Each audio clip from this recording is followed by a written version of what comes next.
Hello everybody and welcome back to another episode of Food for Anessa. Today I'm going to show you how to make homemade feta and spinach pizza from scratch, and basically I'll be showing you how to make the dough all from scratch so you can really make whatever pizza you like, margarita, pepperoni, Hawaiian, whatever you want. It doesn't necessarily have to be feta and spinach, just whatever you have around your house. So the first step in making our pizza is the dough. So all you'll need for the dough is dry yeast, couple tablespoons of olive oil, some sugar, warm water, 3.5 cups of all-purpose flour, and some salt.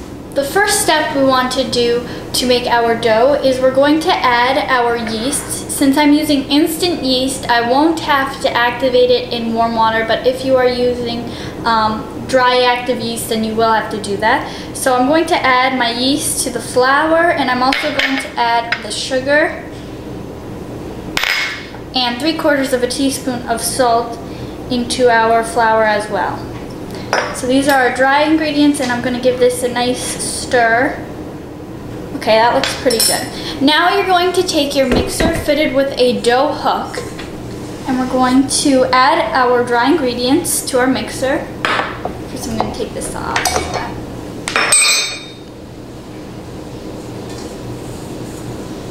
Let's add all of those. And our couple tablespoons of olive oil. And you're also going to need to add 1 1/3 cups of warm water. Okay, so we're going to fit our dough hook on. And then you are going to stir this until on low speed until everything and all the dough is nice and smooth and comes together, and that will take about 7 to 10 minutes. So just keep an eye on it. Okay, so our dough is finished mixing, and as you can see, it came off the dough hook completely and off of the sides completely. So what you want to do now is just put it on a cutting board. And you don't even need to put flour on the cutting board because it won't stick if you put the right amount of flour. If your dough is too sticky, then add a little bit more flour, like I would say a few tablespoons, like 3 tablespoons. And I'm just going to knead this until it's really smooth and soft. Like as you can see, it's a little bit crackly now, but while kneading it, I'm going to make it really soft. Okay, so after 7 minutes, I've finished kneading our dough, and as you can see, it's a lot smoother than it was when we took it out of our mixer. So now, you are going to get a bowl, and what I've done is I've just taken a brush and some olive oil, and I spread it all over the bowl to prevent our dough from sticking. And the way to know actually that you have done kneading your dough is if you poke your finger in it and the dough comes right back, it springs right back. That's how you know it's ready to rise. Okay, so I'm going to take our bowl, just spread this around a little more, and just kind of form it into a ball. And then we're just going to take it and put it right in our bowl. And then taking a tiny bit more olive oil, I would just say a couple teaspoons, or even just a teaspoon, it's fine. We're going to spread some olive oil over the top of our dough to prevent a crust from forming. So now what you want to do is you want to cover this with plastic wrap and let the dough rise for 1 to 2 hours, or until it has about doubled in size, and then after 1 to 2 hours I'll show you how it looks, and we'll get ready to roll out our pizza crust. Okay, so our pizza crust has risen and it has doubled in size, as you can see. Actually almost tripled in size since we put it in there, as you can see.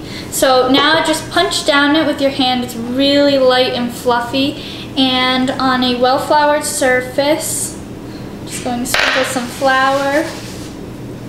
We're going to just put our pizza dough right on our surface and just kind of form it into a ball with your hand. It is oily since we put the oil in the bowl. but it's really fluffy, as you can see. Okay, so I'm just going to form it like that. You don't want to knead it too much. So now, taking a knife that you floured, I'm going to cut the dough in half.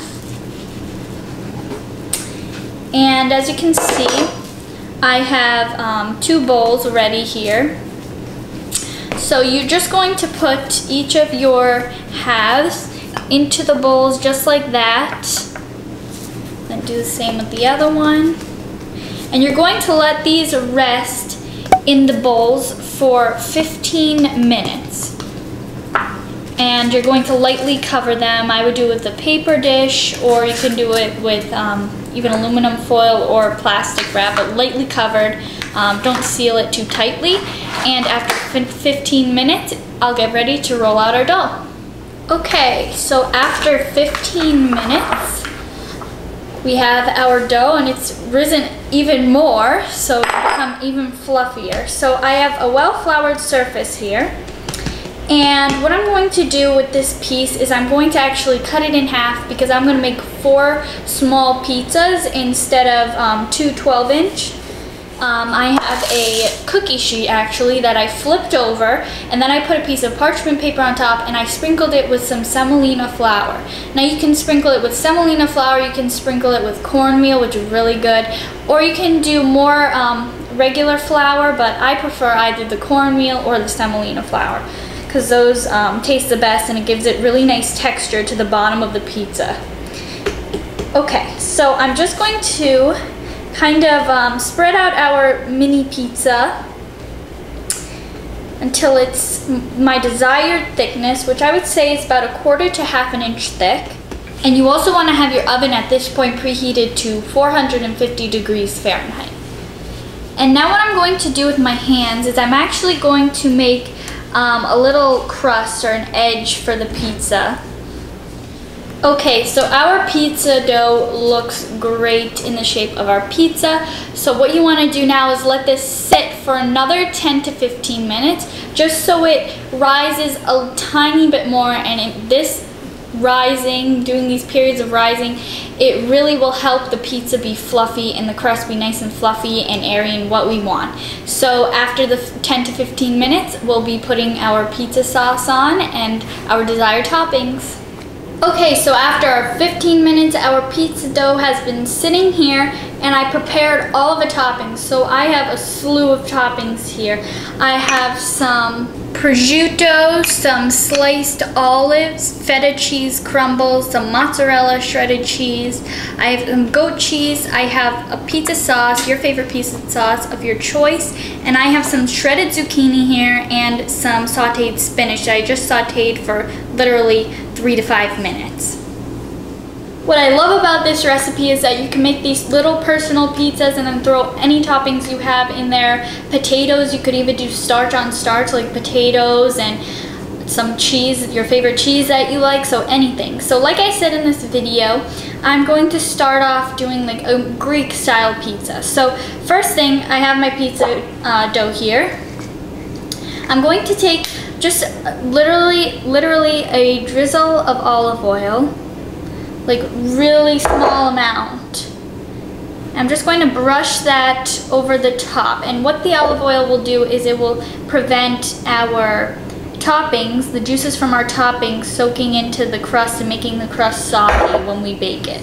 Okay, that looks perfect. Now I'm going to take our pizza sauce, and I would say a couple tablespoons should do the job, however you like, until the middle and the center is covered. Maybe a few tablespoons.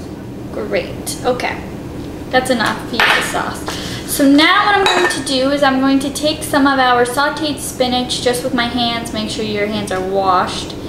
I'm just going to put that right on there, just like that.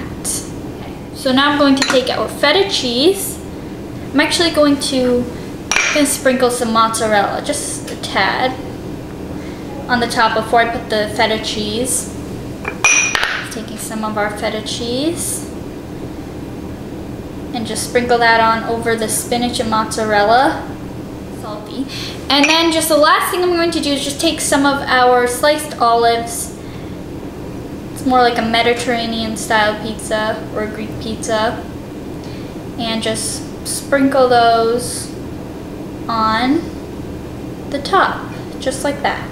Last step, we're going to take some more semolina flour, just the remaining here, sprinkle that along the edges.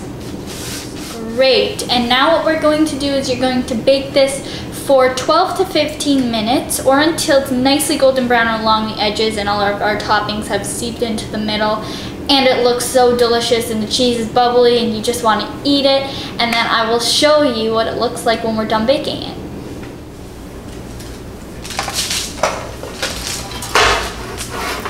Okay, so our pizza, I just took it out of the oven. It baked for approximately 15 minutes. As you can see, the edges are nice and golden brown and the bottom is really nice and golden brown, and the semolina flour on the edges remain. So I'm going to take actually a small pizza cutter.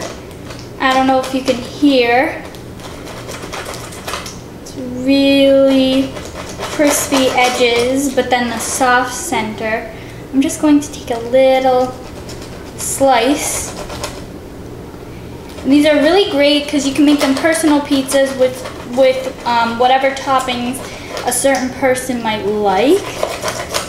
Okay, I'm going to take, look at how it's so fluffy in the center. You can see the air bubbles. I'm just going to take this little piece. Let's give it a try.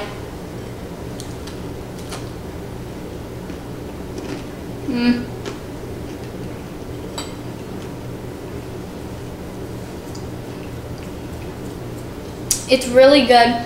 I think that I would personally put maybe a little more toppings. I didn't put enough, but maybe roll it out a little bit thinner. But it's really fluffy and the taste is spectacular.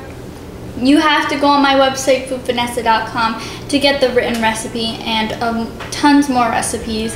And I'll see you on the next episode where I help you with some kitchen finesse. Bye-bye.